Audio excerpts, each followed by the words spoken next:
Paakit na tayo ng expressway na libre, na pwede motor.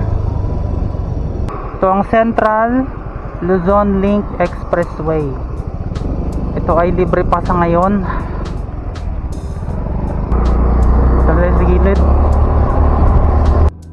Ang Central Luzon Link Expressway, na kilala rin bilang Central Luzon Link Freeway, ay isang bahagyang operational na expressway sa rehiyon ng Central Luzon. Kokonekta nito ang SCTEX at ang TPLEX sa kasalukuyang itinatayong North Luzon East Expressway sa Cabanatuan patungong San Jose, Nueva Ecija. May crack, ayan no?